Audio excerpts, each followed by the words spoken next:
So here's what we're going to talk about.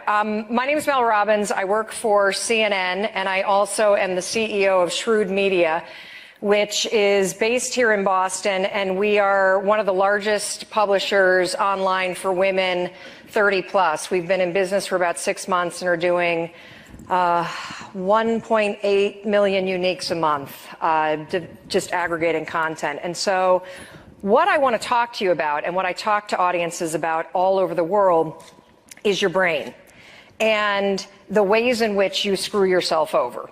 And what this speech is based on is a TED Talk that I gave about 2 years ago in San Francisco that has since gone viral. And one of the things that we thought would be an interesting subject for us to talk about is managing complexity. Because the truth of the matter is life is extremely complex. You work in a very complex industry, and it's only going to get worse. And so the question becomes, how the hell do you manage complexity without making things so complicated? And this is what we're going to do. First of all, we're going to talk about 3 stories in the news that you all know. None of them are Ebola. I'm so sick of talking about that. I feel like CNN should be rebranded ENN, the Ebola News Network.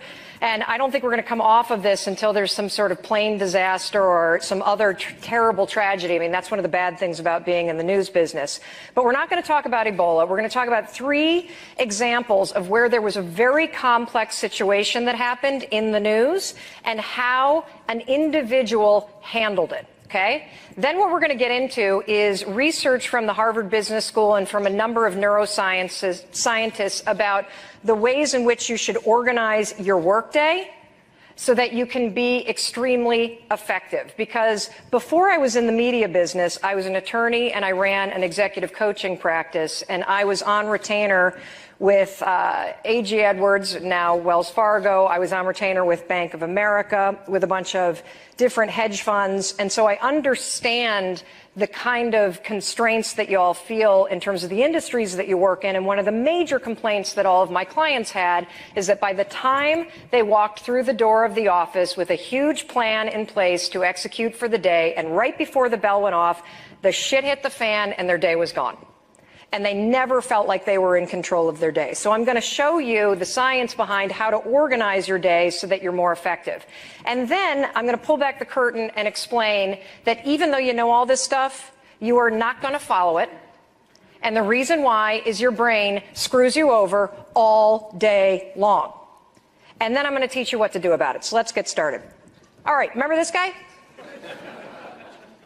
Yeah, this was a very, very complex story because it involved so many different owners. It involved the NBA bylaws. It involved racism. It involved public opinion. It involved a potential player walkout. It involved sponsors leaving. I mean, this is a complete moving target. Well, luckily, Adam Silver gave us all a lesson in how you manage a complex issue. There's only 2 rules. They're very simple. Where do you stand and what's the outcome? And Adam Silver gave a press conference, and I actually printed it out because I wanted to make sure I got the language right, where he said some things that you knew, whether you agreed with him or not, exactly what the NBA stood for, correct? You knew racism not tolerated. This guy, out. Fine. He was so clear. And the reason why he could be clear is because Adam Silver knew what he stood for, and he knew the outcome that he wanted. And what he stood for, he said to you. He basically said, I'm personally distraught that the views expressed by Mr. Sterling came from an institution that has historically taken such a leadership role in matters of race relations. So he sees the NBA as a leader in race relations. And you know what the outcome he wanted? He said it very, very clear. As for Mr. Sterling's ownership in the Clippers, I urge the Board of Governors to exercise its authority to force a sale of the team. And I will do everything in my power to make sure that happens. And so whether you agree with him or not, this is a very simple example of the fact that when it comes to complexity, you're never going to change how complex any issue is, whether it's complexity at work, complexity with technology, complexity with regulation, complexity with HR issues, complexity with your schedule, complexity with your sex life, like whatever the complexity is. You're never going to change the complexity. All you can do is be powerful as an individual in what you're going to do about it. Let's look at another example. Oh, yeah, you remember this one, right? Everybody knows Ray Rice, elevator. I know it's a little blurry. Too bad TMZ wasn't actually there, because then you'd have really close footage. And let's contrast Adam Silver against this guy. Now, can I see by a show of hands how many people who know right now what is the policy if, say, somebody gets arrested for domestic violence? Can you raise your hand if you know exactly what the NFL is going to do? Not one? I'll tell you why. You know. What are they going to do? Nothing. Right now, 6-game suspension, and the second time it's 1 year suspension. Well, that didn't happen with Greg Hardy right after they passed that. We weren't quite sure what happened with Adrian Peterson when they passed that. Not quite sure. I mean, so you're right. That's what the rules are. And in fact, that's what the rules were when he found out what happened with Ray Rice. And he didn't even do that kind of suspension. He went for the full throttle on him. Now, here's what's interesting about Goodell. It's a complex situation because domestic violence is really complex, lots of psychological issues. You almost never prosecute those kind of cases because the victims typically recant for a number of reasons. And I personally think the NFL has no business getting involved in them, which is why they need to have a very clear policy for complex situations. In fact, you did a much better job. What's your name, sir? Seifel. Seifel did a much better job than Goodell did. Because Seifel basically said, yes, fist pump Seifel there.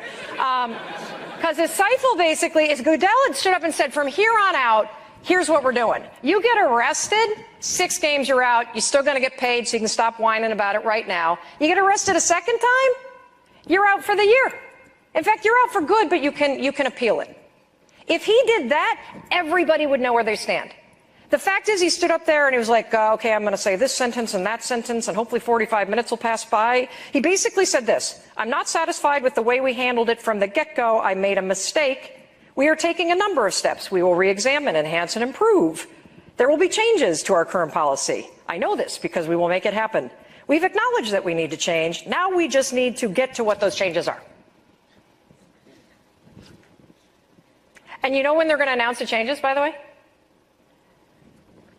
After the Super Bowl. I mean, isn't that so convenient? So this is an example of when you're not clear about where you stand, when you're not clear about what your outcome is. You create more complexity. Everybody's confused about what the NFL is going to do because he didn't say what they were going to do. This is another thing. Complex situations should never be solved with your gut because you need to use your head to think through it. You need to use your head to basically say, what do I want and what's the outcome here? Let me give you one more in a corporate setting before we move on to you and what you're doing to screw yourself up. So let's talk about Starbucks. Starbucks in 2008, very interesting thing happened, and many of you, if you were in the financial services market then, probably know this, that their net income decreased by about 28% that year. And at the time, they had 16,000 stores in 44 countries, and they had gone through this massive, explosive growth segment in terms of going public in, I think it was like 1992. They only had 125 stores, and now here we are, 2008. They've got 16,000. So what ends up happening is Howard Schultz, who was the chairman of the board, comes back in as the CEO. Very complex situation, right? You've got operations in 44 countries. You've got massive reduction in terms of the profits that you have. You've got the stock market and Wall Street screaming at you. You've got customers that are going to Dunkin' Donuts because there's a recession that's hitting. So what do?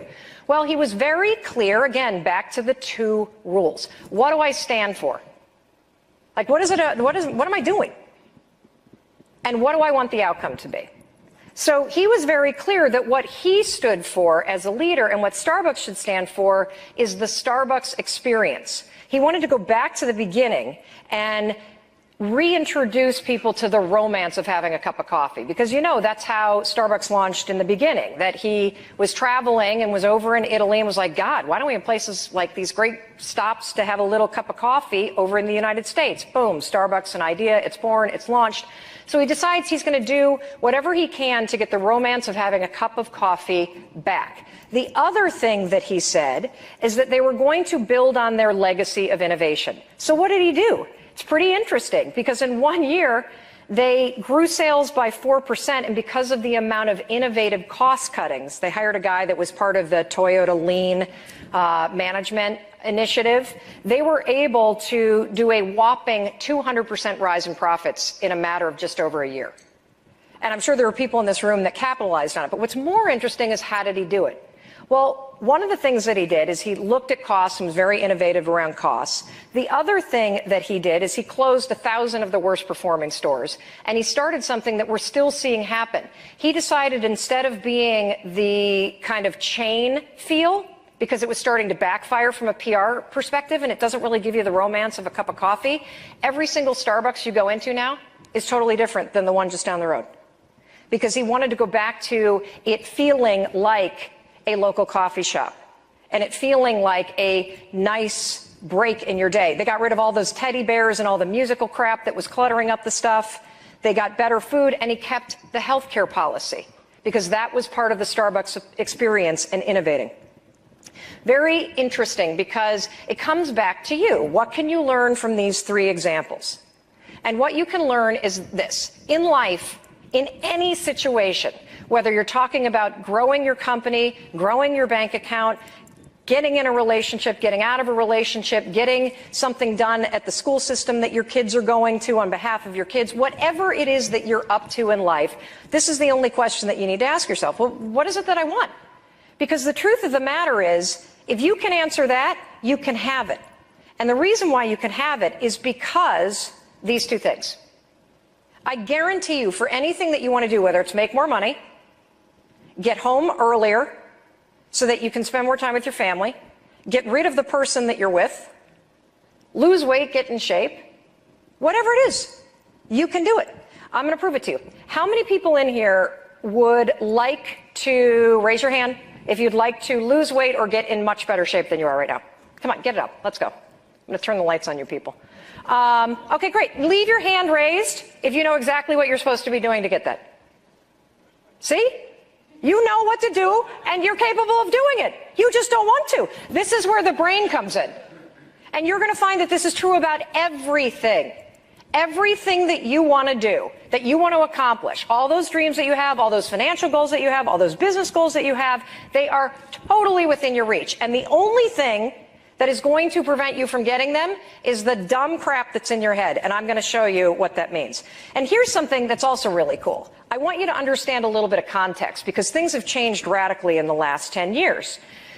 Not only do you have the information that you need to do anything, because anything that you want to do, whether it's make more money, whether it's build your own algorithm and sell it for millions of dollars, whether it is to get a divorce, whether it's to write a book, whatever it may be that's on your mind that you want to accomplish, somebody else has already done it. They're probably blogging about it, or there's a couple dozen bestsellers that you can read and you'll get step-by-step instructions. You can also stalk people online that have done it.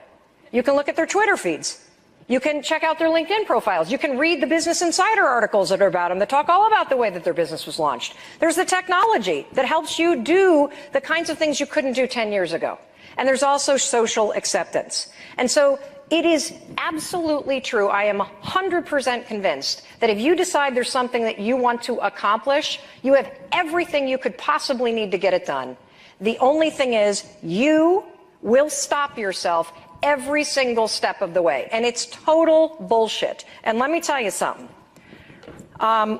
Scientists have crunched the numbers on the odds of you being born.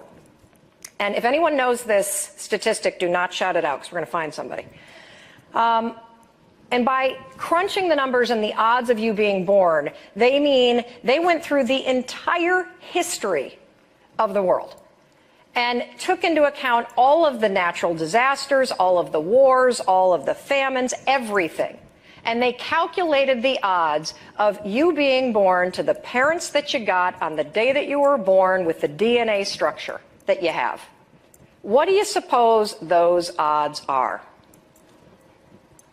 Dante, stand up. Can you guys give him a round of applause? Because he's like, oh, God, not me. They're like, thank God it's him and not me. Okay, so what do you think the odds are? What's your birthday? Year, July. July 28th, 71. I'm older than you. Congratulations. Thank you. Thank you.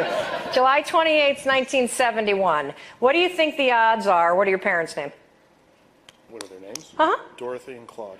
Dorothy and Claude. Very nice. So what do you think the odds are, Dante, of you being born to Dorothy and Claude on the day that you were born with the DNA structure that you got, given the entire history of the world? $1 trillion to 1. Nope.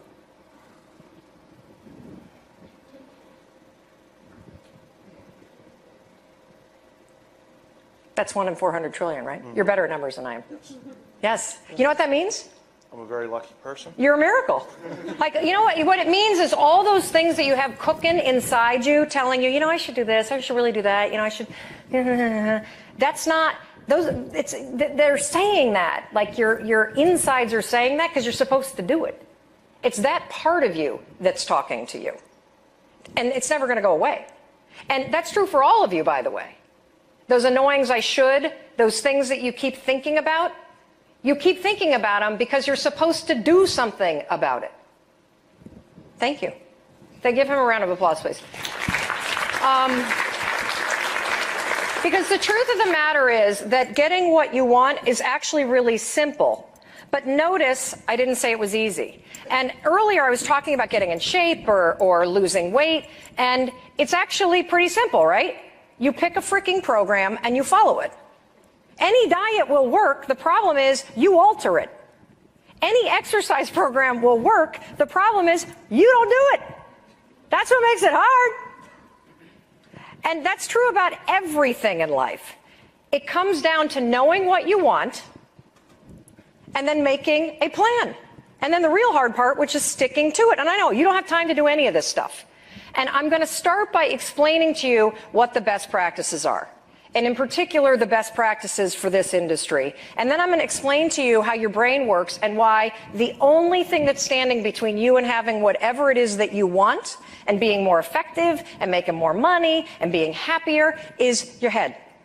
And not your head in terms of your thoughts, it's your head in terms of how it's wired and how living in modern life is screwing it up. So first of all, this is scientifically, based on all this research, so the Harvard Business School published a study where they took a look at several dozen CEOs around the planet that are billionaires and also happen to be happy.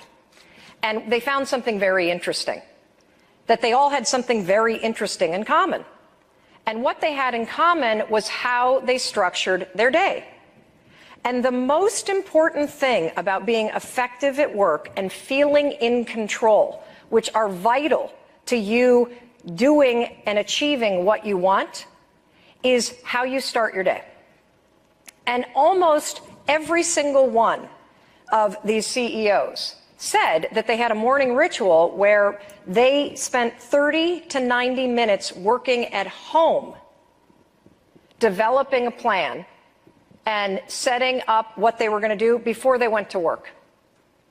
And the reason why is you know exactly why. The second you walk in the door at work, your day is hijacked. You're interrupted. It's a place of distraction. In fact, it's probably the place where you get the least amount of work done. But at least that way, they found that when they got to work, they already had gotten out of the way the strategic things that they needed to think about. The other thing that's interesting is you should never have meetings in the morning, ever. You should never do people stuff in the morning. You shouldn't have phone calls in the morning. And here's why.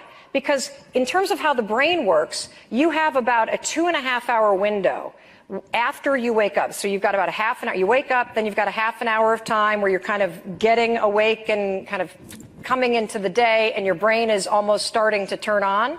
And then you've got a 2.5-hour window where you can do your best thinking and the highest level of processing. And so what you want to do is you want to reserve the mornings in terms of how you block out your time. And I realize a lot of you are sitting in front of monitors all day and checking out CNBC and looking at alerts and looking at research and everything else. But for crying out loud, the morning time, you should not be in meetings, ever. You need to make sure those are scheduled in the afternoon. You need to make sure things are scheduled in the afternoon, because you will naturally dip also at 2. Instead of having a Diet Coke or a 15th cup of coffee, if you're in a meeting, the energy of the other people will actually wake you up. And then the final thing that they said that was really interesting is almost all of them try to have a relaxing evening, because you cannot power through 23 hours a day and be effective. It's impossible. In fact, if you don't get enough sleep, they've tested this out, and if you don't get the amount of sleep that you need, which is between 7 and 8 hours, let's say repeatedly in a row you get 5 hours of sleep in 3 days, just 5 hours, 3 days in a row, legally you act in terms of a cognitive fashion as if you're legally drunk. It affects your processing that much. I know you guys are like, I don't care. Okay. This is how the average person spends their day. 28% of your time reading and answering freaking email. Do you know 83% of your work years, 83 days a year at work, you know what you're doing? Email. It's unbelievable. And most of you spend too much time responding to emails. And the best philosophy for email, and almost nobody follows it, is if it requires more than 1 or 2 sentences to respond, flag it and save it for later. Save it for the afternoon where you do the people stuff. Okay? So let's talk about your morning routine. What's the first thing that you did this morning? Hit the snooze. It's true. The majority of people hit the snooze alarm. Now, I don't have some big agenda for you to get up early, but I do want you to do something tomorrow. I want you to set your alarm a half an hour earlier. I know you're like, oh, they've got an open bar with free alcohol tonight. This chick is out of her mind. I'm not doing it. No, I want you to set your alarm for a half an hour earlier. And the reason why is I want you to do a little neurological test with yourself. You're going to set the alarm for a half an hour earlier. When that alarm goes off, and many of you are staying in a hotel room, and so you're going to be all cozy, and there's no kids or pets or partners or anybody else in that bed, and you're going to want to sleep in, what you're going to do instead is you're going to throw the sheets off, and you're going to stand up in that cold hotel room, and you're going to walk toward the bathroom. And the whole time you're going to be like, I hate that freaking woman that was talking yesterday, and why am I doing this? Because she's not here. And the reason why I'm asking you to do that is because I want you to understand what scientists call activation energy. Activation energy is the physical force that is required to get you to do something different than what your body's already doing.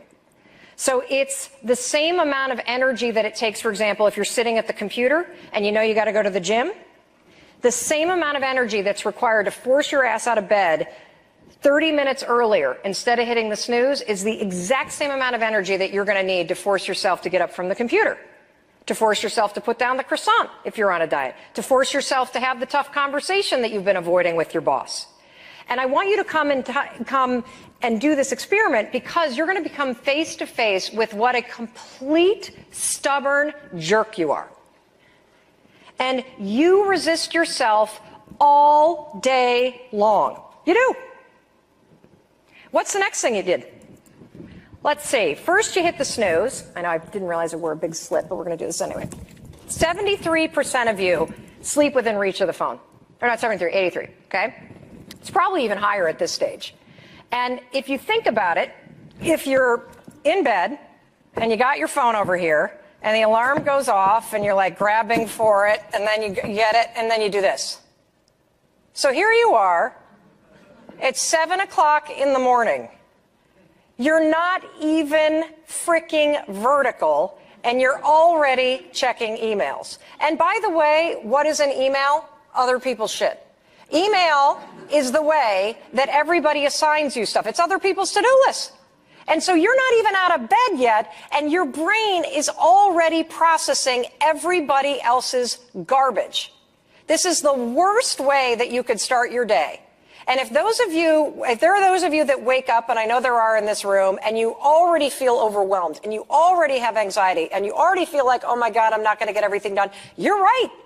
Because everything that was on this phone, whether it's the sale at Zappos or the update from Team Street on Bleacher Report or something else, is already in your brain. It just went in queue ahead of what you were supposed to do. Remember those CEOs that I was telling you about and how they plan their morning? Their morning ritual does not start with this. Their morning ritual starts with figuring out what are my priorities for the day and taking 30 flipping minutes to use some higher processing to get it done. So what you should do is you should take that phone, and I'm going to use it as my alarm clock. No problem. Put it in the bathroom. That way when it goes off, you have to get up. And by the time you walk to the bathroom, you're up. And they've also done all this research, by the way, that as this thing is on at night, even if you've got it on vibrate, it's going to be interrupting your deep sleep.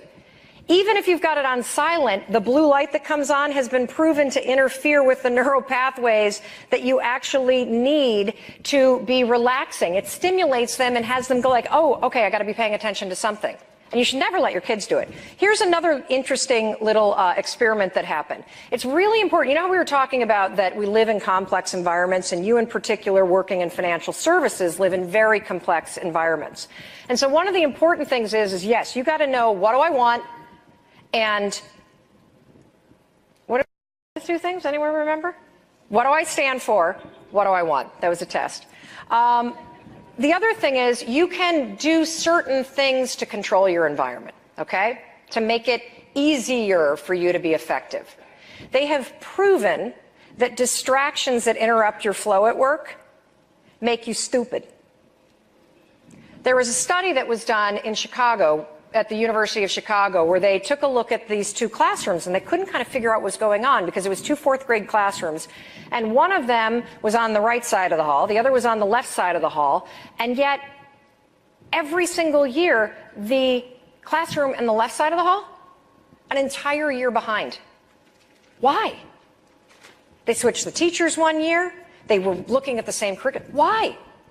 The reason why is there was a commuter rail right outside the window. They went by all day long, constantly distracting the kids.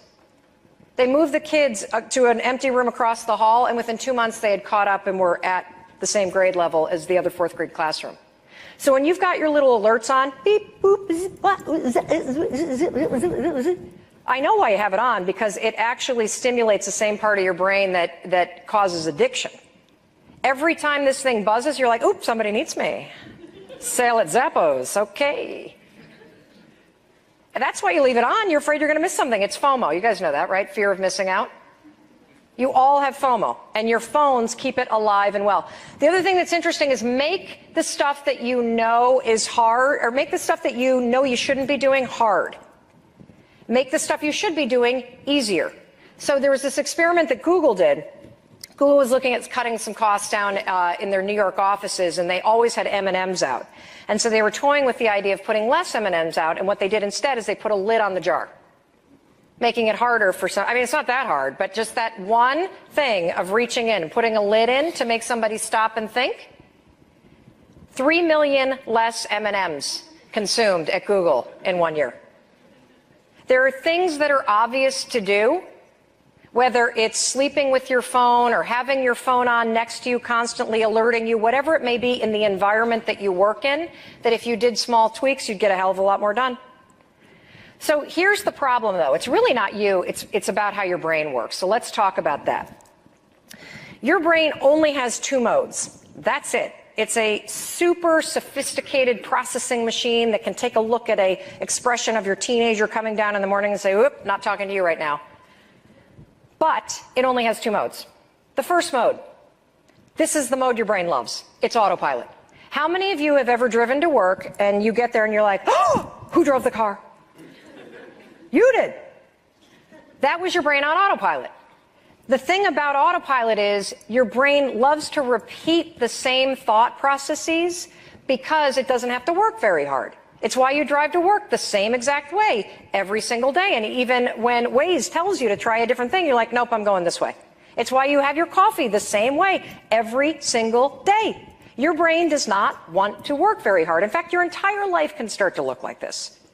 You wake up, you get up, you walk into the bathroom, you brush your teeth, you go into the kitchen, you see the same people that you saw last night. You have one of maybe 3 breakfasts, the Greek yogurt, the cereal, or perhaps an oatmeal if it's getting colder. You then get in the car, you drive to work, you stop at the same place for coffee every single day. You order it the same exact way, except for maybe right now when you might start going to the pumpkin lattes.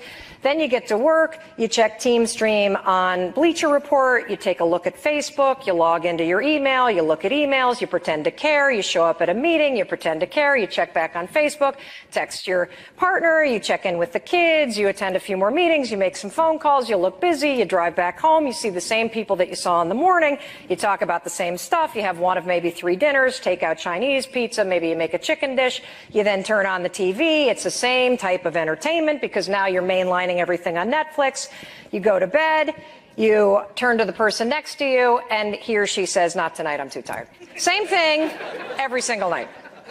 And your brain likes that because it doesn't have to work very hard. Because the other mode that your brain works in is manual, and this is where you have to direct your thoughts. This is the moment when you want to get something done, when freaking Donald Sterling hits TMZ, and you've got to figure out how you're going to deal with this.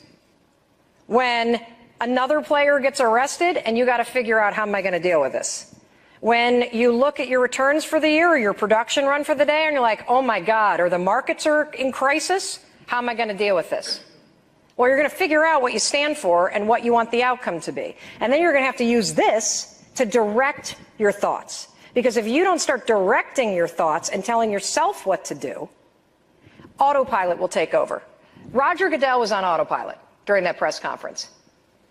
Because the truth is, I'll tell you what he wants. He doesn't want to have to deal with this. He doesn't want these to be an issue. He wants us to blow over. He made that very clear. So why is it that it's hard for your brain?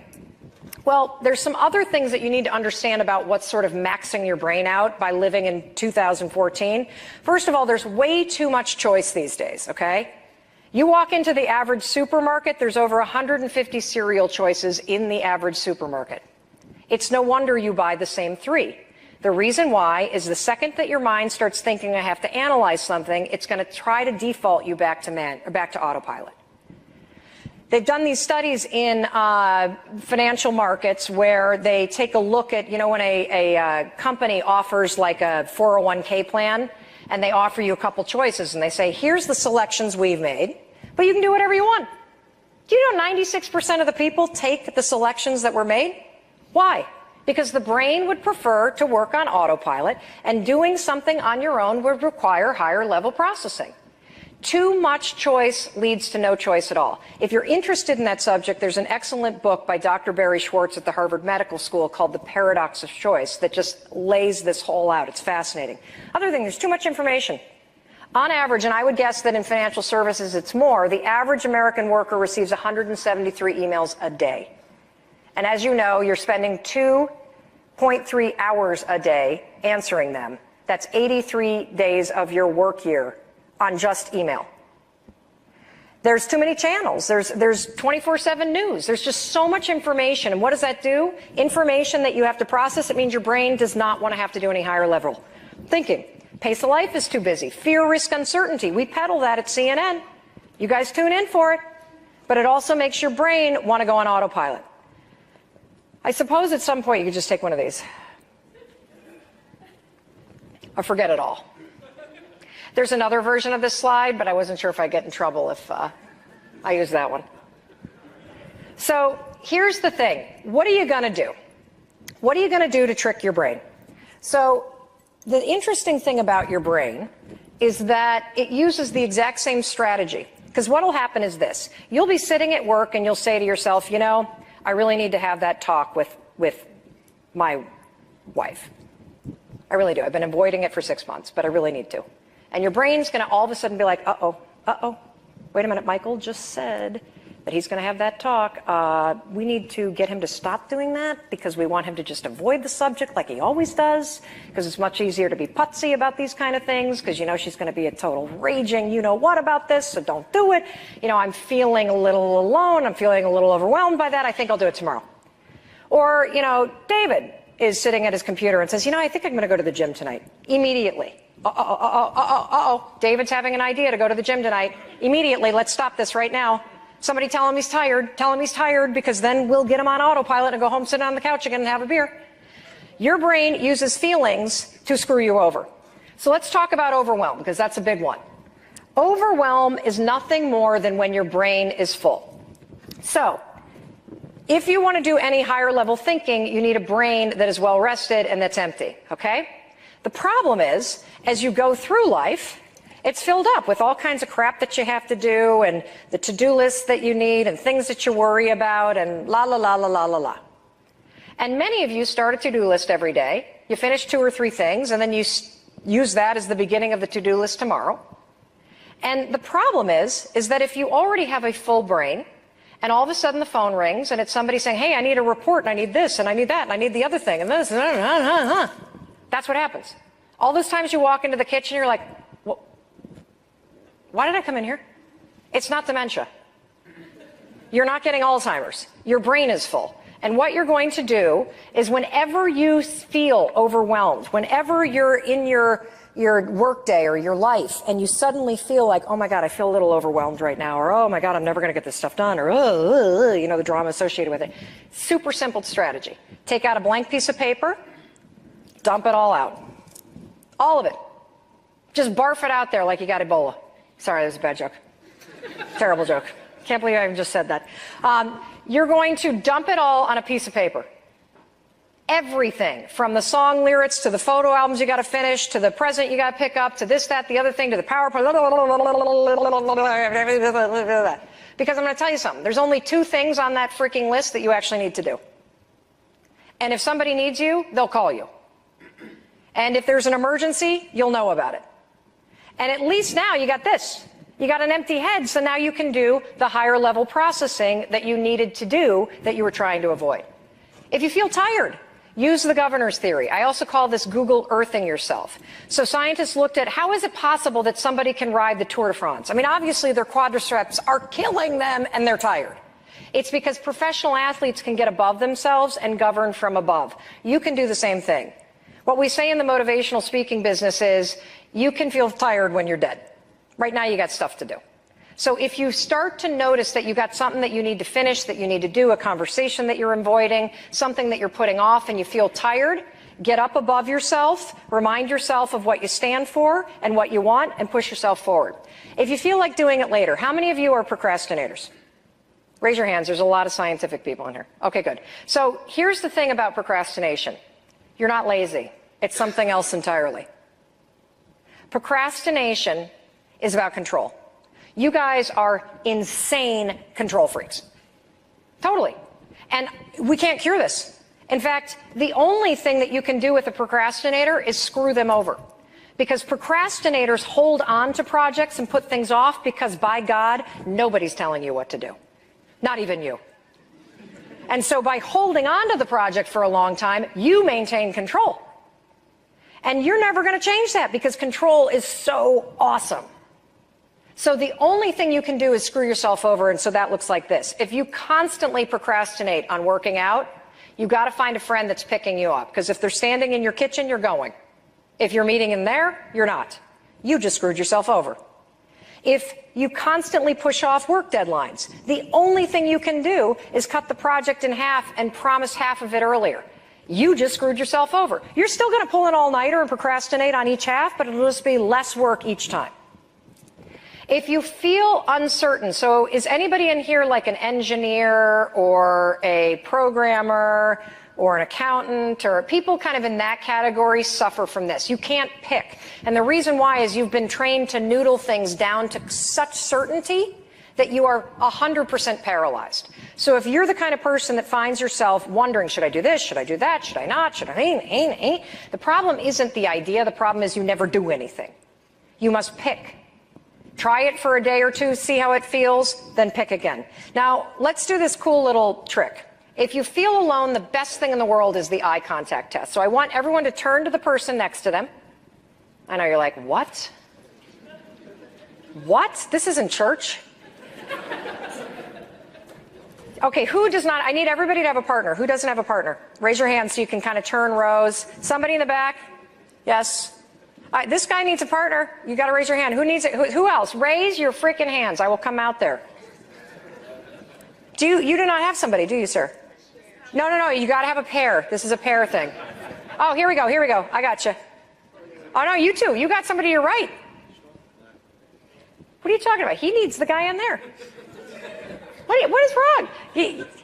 You're going to meet somebody. How about that? Okay, you two there, pair, you two there. Okay, anybody else not have this? Because it's a really cool exercise. I don't want you to miss it. And it only takes a second or two. So during this, here are the rules. Absolutely no talking. None. You're going to look into the eyes of the other person. No talking. And hold eye contact, and the person, God, you guys all have short hair. Okay, the person with the grayer hair, flash a big smile and hold eye contact. Go.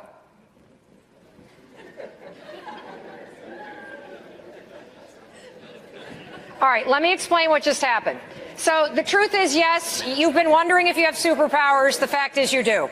Okay, so what happened there? What was going on? What was going on is you just stimulated the other person's mirror neurons. So there are mirror neurons in your brain that are stimulated through sight. And if you look in somebody's eyes and you flash them a big smile, they can't, unless it's like a weird stalker smile, they can't help. Like their mirror neurons get charged. It's the same thing like if you see somebody cut themselves and you're like, ah! Or you hear somebody say lice and you kind of want to scratch your head, like those are all your mirror neurons. So what I want you to do is I want you to do this little experiment along with the alarm clock test tomorrow. I didn't forget about that. What you're going to do is you're going to find just 2 people a day. That's it. You can be attracted to them. It's fine. And what you're going to do is you're going to find 2 people a day, you're going to make eye contact, you're going to smile, and you're going to hold it, and you're going to play a game with yourself where you get 2 strangers a day to smile back at me. Something interesting is going to happen. Number 1, you're going to start getting a lot of free coffee. Number 2, what happens is you subconsciously fill the reservoir of confidence inside you. Because every time you make somebody pop, and you switch somebody's mood, it actually comes back to you like, wow, I got this. Like I can really change the way that somebody is interacting with me. It is a hugely important thing to do for sales, hugely important thing to do just in life in general. And by the way, who you are right now will be totally different 2 weeks ago in terms of how you interact in meetings. You know where to sit in a meeting, right? In a conference table? Do you guys know where to sit in a conference room? No? You always sit in the middle. And the reason why is if you're sitting at the end, it's a dead zone. If you're sitting in the middle, you're always in the middle of the conversation. So if you have something to say, everyone's going to see it. And if you're talking, everyone can see you. And you're never closed off. It is the most powerful place to sit in a conference room. We have just a few more things to talk about, and then I'll take a few questions. But notice the thing that your brain always uses, feelings. It's the feelings that are screwing you over. It's the feelings that make you suddenly say, nope, no way, not going to happen, no, Because the fact is, you're never going to feel like it. Never. That's the universal law of change. You're never going to feel like it. And think about it. In all the areas of your life that you're not happy, if you only did the things you don't feel like doing, you'd have everything you wanted. You know exactly what you're supposed to do.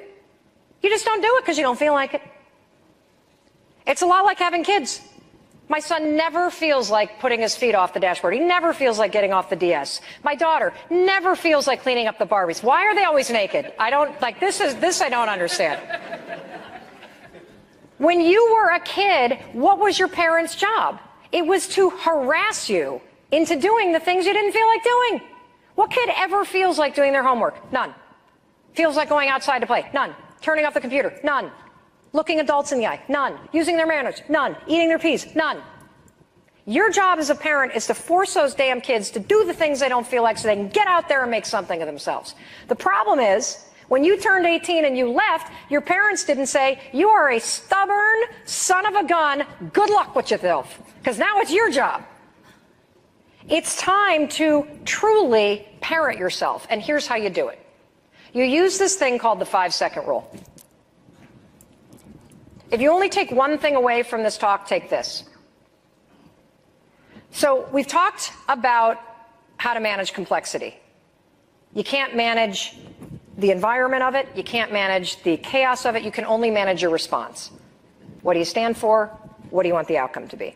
We've talked about some best practices that you can utilize so that you're more effective in the day, and whether or not you follow them is entirely up to you winning the war in your brain. We've also talked about how modern life is screwing your brain over, and we've talked about things that you can do to unhinge yourself when you see yourself throwing yourself back into autopilot instead of doing the things you know you got to do.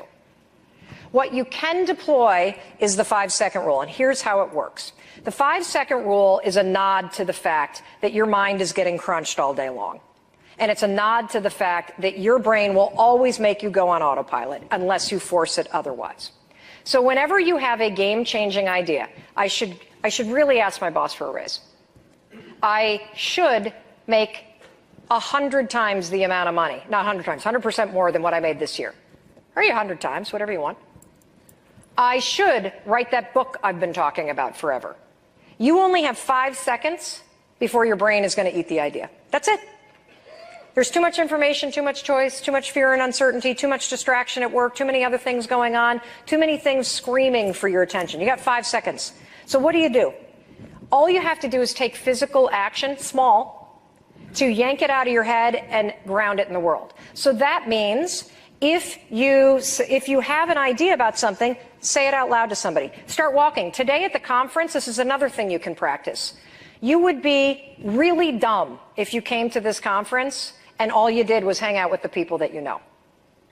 And the reason why is your network is the most important asset that you have, truly, in terms of how your career progresses and, what you end up doing in life. And there are people in this room, no joke, that either have the resources or have the connections or have the know-how to help you get whatever it is that you want. And if you show up at a conference like this and you stay with your little nucleus and you don't branch out, you are screwing yourself over. And I know, you don't feel like it. I don't feel like making small talk. I don't feel like meeting anybody new. You know you should. So here's how you're going to use the 5-second rule. As you are out and about, tonight you guys are going to King's, which is really fun, and you're going to have an open bar, and you've got all these sessions. As you scan the room and you see somebody who looks interesting, you have 5 seconds to do something about it. You have 5 seconds to literally start walking. That's it. Just start walking. I'm going to come right over to you. Hi, I'm Mel. Hi, Neil Crespi. Neil Crespi, everybody. Isn't he great? Give him a hand.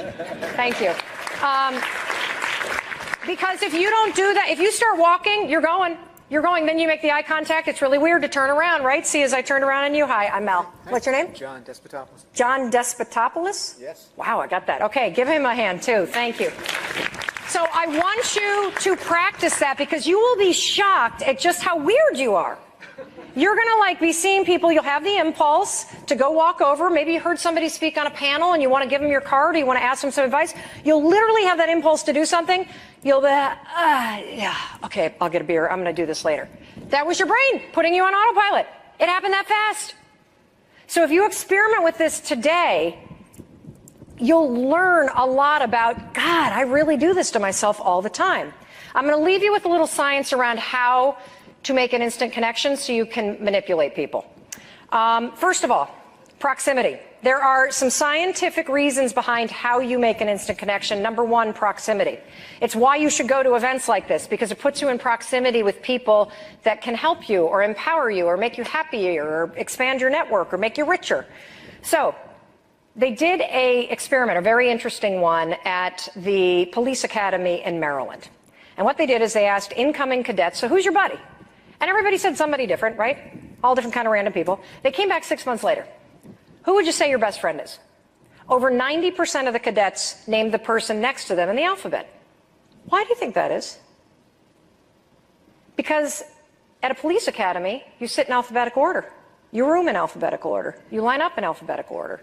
The proximity creates the opportunity to get to know somebody. They did the same experiment with bench scientists and found the same thing. They did the same experiment with a dorm hallway, and you had a 64% chance of being best friends with the person in the room next door or across the hall.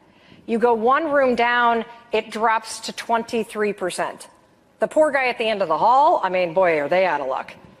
So the reason why going to events like this is important is because it puts you in proximity. It's also that phenomenon. How many of you, my husband and I have a 15, 14, and 9-year-old, and we're in that stage of life where our best friends are the parents of the kids that our friends hang out. Why is that? Because the proximity of standing on the sidelines at a lacrosse game creates the opportunity to say, hey, you guys want to come on over for dinner tonight? Use the walking toward people. You know, or if there's a group, the other thing to do is a crab walk. So you got a group over here, just kind of step like a crab toward it. So then you're like sort of near it. And then as the thing, but then you go like, oh, hi, how are you guys? Number one rule, even if you're shy, be interested.